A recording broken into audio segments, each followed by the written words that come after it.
How's that again? Presents. The Truth About Dracula. Dracula is a novel by Bram Stoker, published in 1897. An epistolary novel, the narrative is related through letters, diary entries, and newspaper articles. It has no single protagonist, but opens with solicitor Jonathan Harker taking a business trip to stay at the castle of a Transylvanian nobleman, Count Dracula. Harker escapes the castle after discovering that Dracula is a vampire, and the Count moves to England and plagues the seaside town of Whitby. A small group, led by Abraham Van Helsing, hunt Dracula and, in the end, kill him.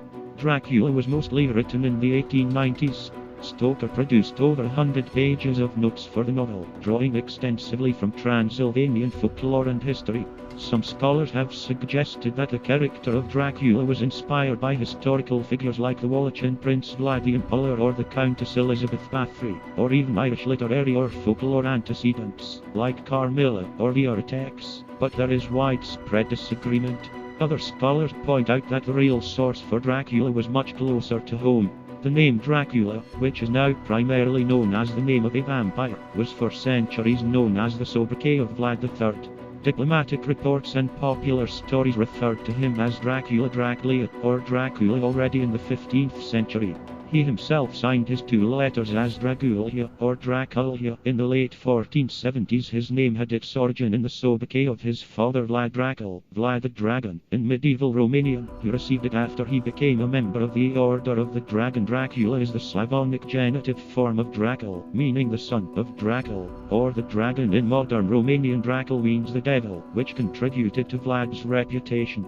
Vlad III is known as Vlad or Vlad the Impaler. In Romanian historiography this sobriquet is connected to the impalement that was his favorite method of execution. The Ottoman writer Tursun Beg referred to him as Kazkael Voivode the Impaler Lord. Around 1500 Mircea the Shepherd, Voivode of Wallachia, used this sobriquet when referring to Vlad III in a letter of grant on 1st April 1551. The stories about Vlad made him the best-known medieval ruler of the Romanian lands in Europe. However, Bram Stoker's was the first book to make a connection between Dracula and vampirism. Stoker had his attention drawn to the blood-sucking vampires of Romanian folklore by Emily Gerard's article about Transylvanian superstitions, published in 1885. His limited knowledge about the medieval history of Wallachia came from William Wilkinson's book entitled Account of the Principalities of Wallachia and Moldavia with political observations relative to them, published in 1820. Stoker apparently did not know much about Vlad the Impaler, certainly not enough for us to say that Vlad was the inspiration for Count Dracula. According to Elizabeth Miller, for instance, Stoker wrote that Dracula had been of ZK origin only because he knew about both Attila the Hun's destructive campaigns and the alleged Hunnic origin of the ZKs. Stoker's main source, Wilkinson, who accepted the reliability of the German stories, described Vlad as a wicked man. Actually, Stoker's working papers for his book contain no references to the historical figure, the name of the character being named in all drafts but the later ones Count Vampire. Consequently, Stoker borrowed the name and scraps of miscellaneous information about the history of Wallachia when writing his book about Count Dracula. Raymond McNally's Dracula Was a Woman 1983 suggests another historical figure as an inspiration. Elizabeth Bathory. McNally argues that the imagery of Dracula has analogues in Bathory's described crimes, such as the use of a cage resembling an Iron Maiden. Gothic critic and lecturer Marie Mulvey Roberts writes that vampires were traditionally depicted as mouldering revenants, who drag themselves around graveyards, but, like Bathory, Dracula uses blood to restore his youth. Recent scholarship has questioned whether Bathory's crimes were exaggerated by her political opponents, with others noting that very little is concretely known about her life. A book that Stoker used for research, The Book of Werewolves, does have some information on Bathory, but Miller writes that he never took notes on anything from the short section devoted to her. In the facsimile edition of Bram Stoker's original notes for the book, Miller and her co-author Robert 18 Bisang say in a footnote that there is no evidence she inspired Stoker. In 2000, Miller's book-length study Dracula,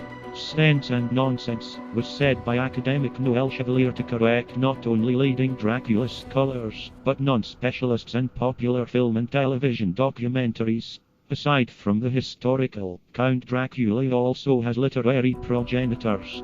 Academic Elizabeth Seniority argues that Dracula is a response to the lesbian vampire of Sheridan Le Fane's Carmilla 1872, correcting its emphasis on female desire. Bram Stoker's great-nephew, broadcaster Daniel Farson, wrote a biography of the author. In it, he doubts that Stoker was aware of the lesbian elements of Carmilla, but nonetheless notes that it influenced him profoundly. Farson writes that an inscription upon a tomb in Dracula is a direct allusion to Carmilla. Scholar Alison Milbank observes that as Dracula can transform into a dog, Carmilla can become a cat. According to author Patrick McGrath, traces of Carmilla can be found in the three female vampires residing in Dracula's castle, a short story written by Stoker and published after his death. Dracula's guest has been seen as evidence of Carmilla's influence according to Milbank. The story was a deleted first chapter from early in the original manuscript, and replicates Carmilla's setting of Styria instead of Transylvania.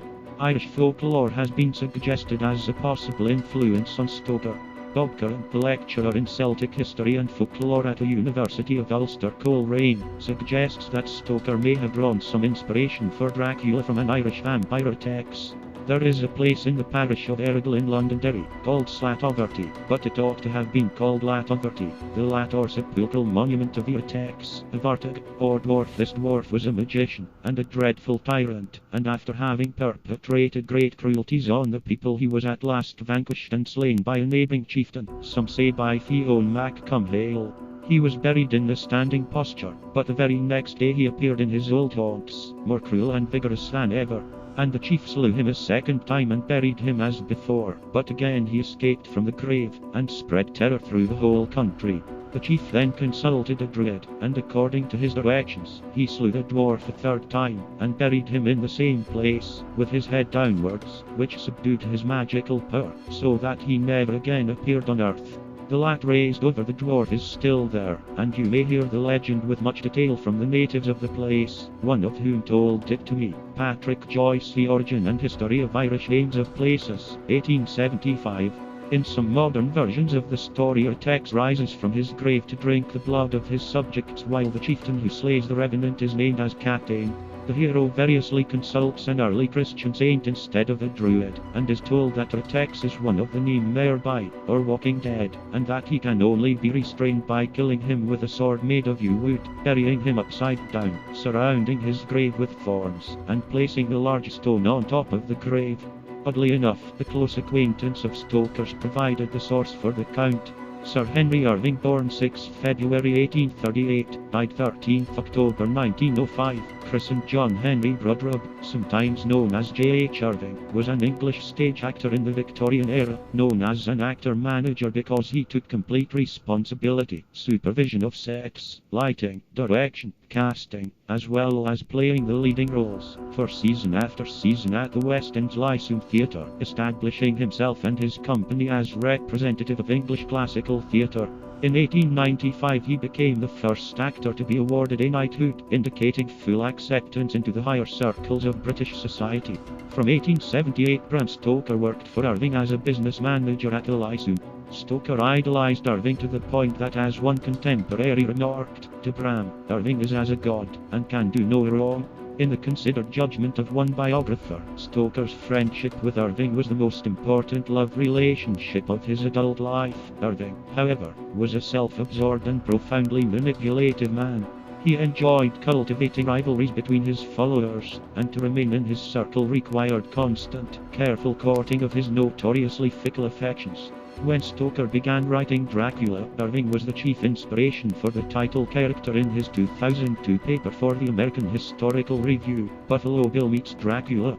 William F. Cody, Bram Stoker, and the Frontiers of Racial Decay historian Lewis S. Warren writes, scholars have long agreed that keys to the Dracula tale's origin and meaning lie in the manager's relationship with Irving in the 1880s. There is virtual unanimity on the point that the figure of Dracula, which Stoker began to write notes for in 1890, was inspired by Henry Irving himself. Stoker's numerous descriptions of Irving correspond so closely to his rendering of the fictional Count that contemporaries commented on the resemblance. But Bram Stoker also internalized the fear and animosity his employer inspired in him, making them the foundations of his Gothic fiction.